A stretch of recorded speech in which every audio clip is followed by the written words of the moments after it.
আসসালামু আলাইকুম international news বাংলায় আপনাদের স্বাগতম। শুরুতে থাকছে শিরোনাম। আলোচনায় বসতে চায় ইরান বললেন ট্রাম্প। ইরানে ৩ দিনের জাতীয় শোক ঘোষণা। ফিলিস্তিনিদের জোর করে ভিন দেশে সরানোর পরিকল্পনা। যুদ্ধের জন্য প্রস্তুত ইরান পররাষ্ট্রমন্ত্রীর কঠোর বার্তা। পরিস্থিতি খুব খারাপ হতে পারে কিউবাকে ট্রাম্প।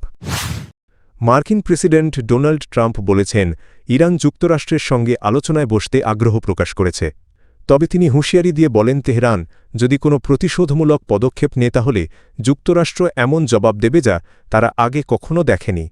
এয়ারফোর্স ওয়ানে সাংবাদিকদের সঙ্গে কথা বলার সময় ট্রাম্প জানান ইরানের সঙ্গে একটি বৈঠকের প্রস্তুতি চলছে। তবে পরিস্থিতির অবনতি হলে বৈঠকের আগেই সামরিক পদক্ষেপ নেওয়া হতে পারে। তিনি বলেন ইরান আলোচনায় আগ্রহী এবং এ বিষয়ে যোগাযোগ করেছে। এদিকে অ্যাসোসিয়েটেড প্রেস জানিয়েছে হোয়াইট হাউস ইরানের বিরুদ্ধে সম্ভাব্য বিভিন্ন বিকল্প বিবেচনা করছে।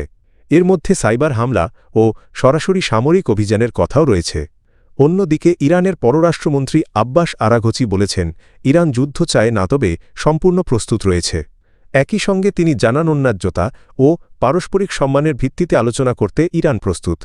ইরান নিয়ে ট্রাম্পের সামরিক হুমকি এবং তেহরানের আলোচনার আগ্রহ, এই দুই অবস্থানের মধ্যেই এখন পরিস্থিতি দ্রুত পরিবর্তন হচ্ছে।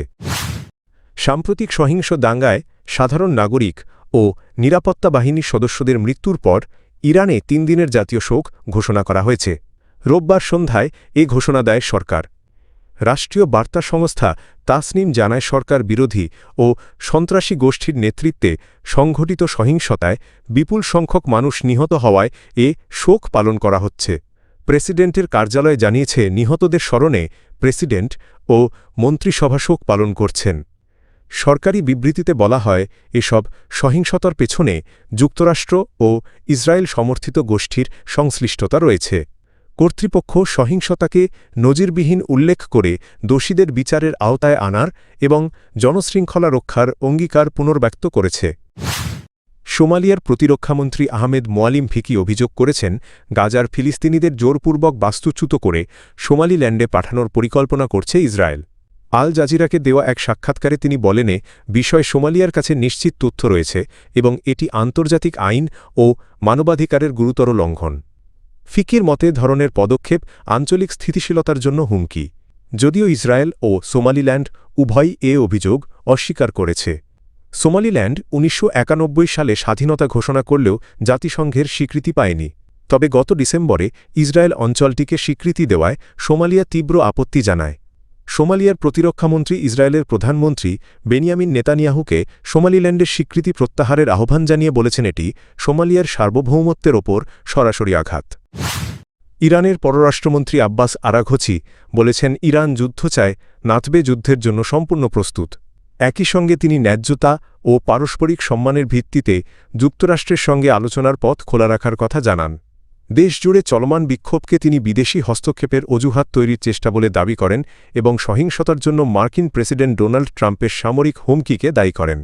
মানবাধিকার সংস্থার মতে বিক্ষোভে অন্তত ৫৩৮ জন নিহত হলেও সরকার তা নিশ্চিত করেনি।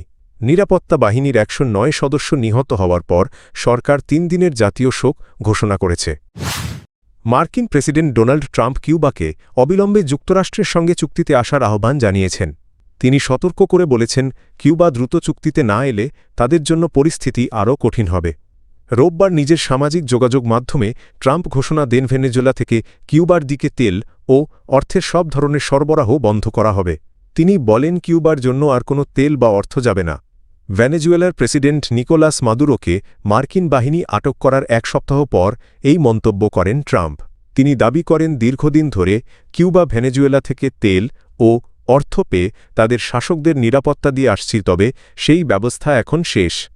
মার্কিন নিষেধাজ্ঞার কারণে কিউবা ২০০০ সালের পর থেকে ব্যাপকভাবে ভেনেজুয়েলা তেলের ওপর নির্ভরশীল হয়ে পড়ে।